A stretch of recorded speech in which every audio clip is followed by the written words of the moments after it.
Bonjour, bienvenue en salle de presse. Merci de nous rejoindre pour notre point de presse quotidien en direct sur EBS. Nous sommes le jeudi 16 juillet aujourd'hui. Nous commençons notre rendez-vous de midi un peu plus tôt que d'habitude aujourd'hui, car la vice-présidente Vera Jourova et le commissaire Didier Reynders viendront en salle de presse à midi pour vous parler de la protection des données au niveau international.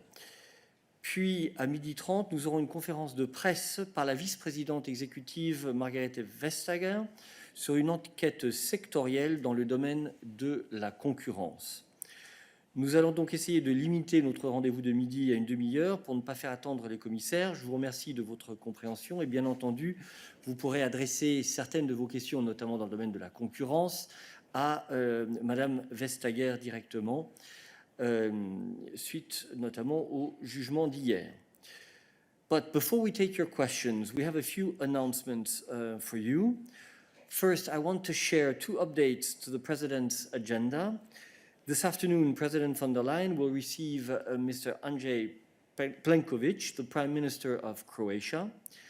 And this evening, the President will meet with four young climate activists, Greta Thunberg, Luisa Neubauer, Adélaïde Charlier, and Anuna Doweva. Then Marta, who is connected, has some news for seasonal workers in the EU in the context of the coronavirus pandemic. Marta. Thank you, Eric, and good morning. Today, the European Commission is presenting guidelines to ensure the protection of seasonal workers in the EU in the context of the coronavirus pandemic. The guidelines are addressed to national authorities, social partners, labor inspectorates, and they aim to guarantee the rights, health and safety of seasonal workers, and to ensure that indeed seasonal workers are aware of those rights. Cross-border seasonal workers benefit from a broad set of rights, but given the temporary nature of their work, they can be more vulnerable to precarious working conditions and living conditions. The coronavirus pandemic has given more visibility to these problems, and in some cases even exacerbated them, as we have seen recently. While the Commission monitors the application of the EU rules, it is really up to the member states to ensure that those rules are properly applied by employers and enforced. Therefore, those guidelines are there to call for action. And more details about the content of the guidelines can be found in the press release which we have published online. Merci Martha. Puis je vous rappelle qu'une réunion informelle des ministres de la Santé est actuellement en cours, où la commissaire Stella Kyriakides représente la Commission. Les ministres discuteront du contrôle de la pandémie, comment renforcer le Centre européen de prévention et de contrôle des maladies, ECDC, comment assurer l'approvisionnement en médicaments au sein de l'UE, et ils parleront également de la création d'un espace européen de données de santé. Une conférence de presse avec la commissaire, Stella Kyriakides, le ministre allemand de la Santé, Jens Spahn, et les ministres de la Santé du Portugal et de la Slovénie, donc les deux prochaines présidences de l'UE, aura lieu à 12h45 et vous pourrez la suivre sur EBS. Enfin, j'aimerais vous rappeler qu'en raison du Conseil européen qui se tient demain, nous n'aurons pas de rendez-vous de midi ici en salle de presse. Voilà, ceci clôture nos annonces pour aujourd'hui. Nous sommes prêts à passer à vos questions. Et je passe la parole à Ekrem.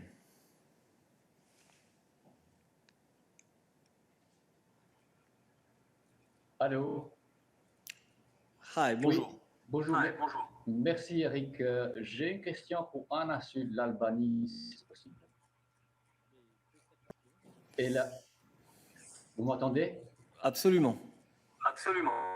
Oui, yes. Anna, I would like to ask the position of the Commission on the mass which is going on Albania related to the electoral reform. On June 5, we had an agreement which is having its own problems in the Parliament for approval. But 2 days ago, there is there are constitutional changes initiated in the parliament over the same or more or less on additional electoral reform.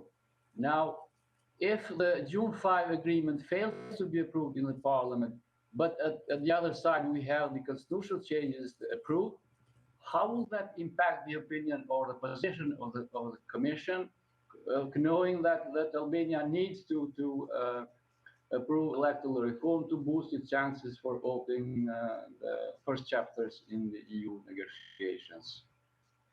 Thank you, Ekrem. Anna.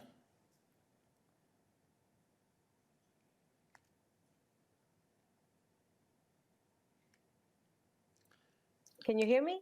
Yes, go ahead. Yeah. Go ahead. Okay. Thanks so much, Ekrem, for the question. So you know that the EU welcomed the political agreement that was reached on the 5th of June. It is essential that the electoral reform is adopted by the Parliament rapidly within its current session. So this would allow the swift implementation of the new provisions in view of next year's general elections. The new electoral code provisions, once adopted by the Parliament, will give Albania an electoral framework with a higher integrity and transparency standards based on the OSCE ODIHR recommendations, and this is very important for us. And this will include the gradual depolitization of the electoral administration. You know that the electoral reform is a key condition to start the EU accession negotiations. This was stated in the Council conclusions of March 2020, and this would allow Albania to move one step closer to its EU future. As regards to the other constitutional amendments that you put forth in your question, we've taken note of some additional proposals for reform of the electoral system, which fall outside the scope of the OSCE ODIHR recommendations. We've also taken note that according to the OSCE and the Venice Commission guidelines, changes to the electoral system would need to be in place at least 1 year before the elections, and they would require proper consultation. While acknowledging the role of the Parliament in putting forward additional changes regarding the electoral system, we encourage all parties to continue discussions in the same collaborative and inclusive spirit that they demonstrated during the adoption of the June 5 electoral reform agreement. For us, what's very clear is that it is crucial that the June 5 agreement is preserved, given the necessity to fulfill the OECD ODIHR recommendations, a condition set by the Council last March. So any additional legislative changes should not jeopardize this primary goal. Thank you, Anna. Do we have other questions on international relations today? Please only keep your hand raised if it is on international relations. I see no, Momshil. Hello, good afternoon. My question is related to the yesterday's threat of the State Secretary Mike Pompeo. It concerns the investors in Russian pipeline projects, and he said that they risk US sanctions. I mean the projects Nord Stream 2 and Turk Stream. Would the European Commission comment these threats? Thank you. We will pass the floor to Tim on this issue. Thanks, Eric. I think the first thing to say is that we won't comment on comments, comment on threats, however you want to portray them. This is something that I've had the opportunity to say before, but I'm happy to repeat it here. We are aware of these comments, of course. As a matter of principle, the EU opposes the imposition of sanctions against any EU companies conducting legitimate business. The Commission's objective has always been to ensure that Nord Stream 2 and other pipelines operate in a transparent and non-discriminatory way with the appropriate degree of regulatory oversight, in line with key principles of international and EU energy law. And the Commission would recall as well that since the entry into force of the Gas Directive in May 2019, we have clear rules in place that apply to all pipelines, linking the European gas markets to third countries. Thank you, Tim. Other questions on this issue or on international relations? Philippe.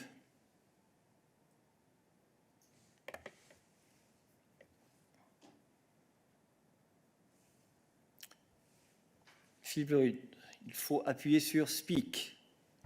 Oui, est-ce que vous m'entendez? Absolument. Voilà. Donc je reprends. Ma question porte avant le sommet de ce week-end. Le Parlement européen a envoyé à la Commission une demande très forte pour muscler le Green Deal parce qu'ils estimaient que l'effort n'est pas suffisant. C'est un point de vue qui a été appuyé par différents groupes du Parlement. Je voudrais savoir si la Commission a reçu cet avis et ce qu'elle compte en faire. Philippe, ce n'est pas vraiment une question relations extérieures, mais je vais passer la parole à Vivienne sur ce point. Merci beaucoup pour cette question. Effectivement, pour la Commission, comme vous le savez, on a mis en avant, quand on a adopté la proposition pour le nouvel MFF, autant que pour les Recovery Package, la mise en œuvre de Green Deal était un des piliers principaux ensemble avec la digitalisation. Et ça, c'est une des idées avec lesquelles, évidemment, la présidente ira aussi au sommet qui commencera demain. Merci, Vivienne. Alors, je reviens. Y a-t-il d'autres questions pour nous aujourd'hui? Christian, je vois que tu as une question sur la rencontre avec Greta Thunberg et les autres personnes que j'ai annoncées aujourd'hui. Y aura-t-il une couverture prévue pour la presse? Nous mettrons à disposition des photos et des images, mais il n'y a pas de couverture particulière qui est prévue. Il n'y a pas d'événement presse sur ce sujet. L'horaire et le lieu, c'est le bureau de la présidente, donc ici au Berlaymont, et c'est en début de soirée. Voilà. Je passe la parole à Tommaso.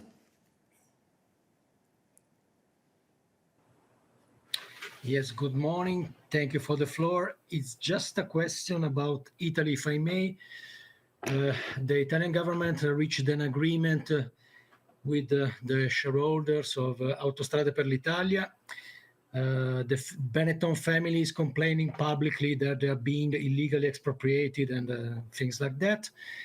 I know that they and their managers have already written to the Commission several times. I wonder if the Commission is going to intervene in some way in this issue or not. Thank you.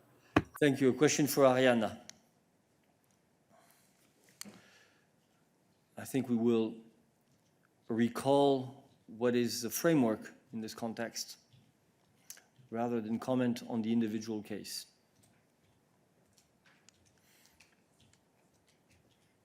Many thanks, Tommaso. So we have seen the press reports and have no comment on the specific case. As you know, in general, it is for member states to assess whether a measure involves state aid that needs to be notified to the Commission and approved by it under EU state aid rules. Thank you. That is really all we can say on this. Are there any other questions on competition-related issues? Well, although we have Mrs. Vestager who will be coming, so I think we will leave it there. So thank you, Arianna. I give the floor back to Ekrem, who in fact had another question on foreign relations.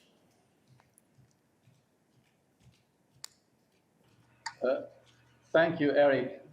I have a question for Peter or Nabila, if they are there.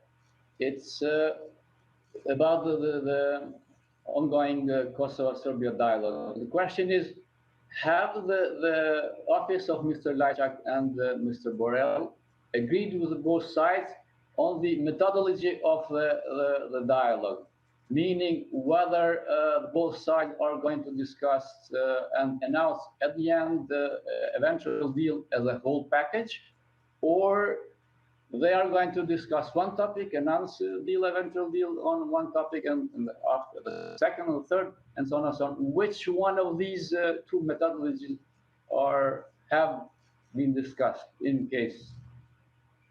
Thank you. This is a question for Nabila. Whilst Nabila is coming, let me just specify something. This is for Christian. Christian, tu as posé la question sur la réunion de ce soir. Je voudrais juste préciser qu'il y a deux des personnes qui participeront par vidéo, Greta Thunberg et Hanouna de Wever. Voilà. Nabila. Hello, Ekrem, and thank you for the question. Following the virtual resumption of the Belgrade-Pristina dialogue facilitated by the European Union on the Sunday, 12 July, a second high-level meeting is taking place today, as you know, in Brussels. So it's going to be an in-person dialogue meeting with the President of Serbia, with the Prime Minister of Kosovo, and it will be hosted by the High Representative Vice President Borrell and accompanied by the Special Representative for the Dialogue and Western Balkan regional issues, Mr. Lajčák. On your specific question, all issues to be discussed in the dialogue are key for a comprehensive normalization of the relations between Kosovo and Serbia. So we will deal with all outstanding issues. This also applies to the agenda for today's meeting, which was discussed and agreed on Sunday. Thank you very much. I only see one hand raised. James. So James, we go to you. Thank you for the floor, Eric. Just a quick question about last night's dinner in the Berlaymont between Mr. Barnier and Mr. Frost. I was wondering if you could tell us anything at all about what was discussed, or failing that, what they ate. Let's see if Dan has some information for you. Thanks very much, Eric, and hi, James. It was a very scary sound just as you finished your question there. No, I have no particular comment to make at this stage. As you know well, we don't provide running commentaries on the ongoing discussions with the UK. There are discussions that are happening right now, and next week we have a full formal round of negotiations with the UK in London, the agenda for which will be available soon. As to what they ate, no, I don't have a particular menu to share with you. It's invariably good. Are there any other questions for us today? I do not see any, so stay tuned. In 10 minutes, we will continue with the press statement by Vice President Jourova and Commissioner Reinders. Thank you very much.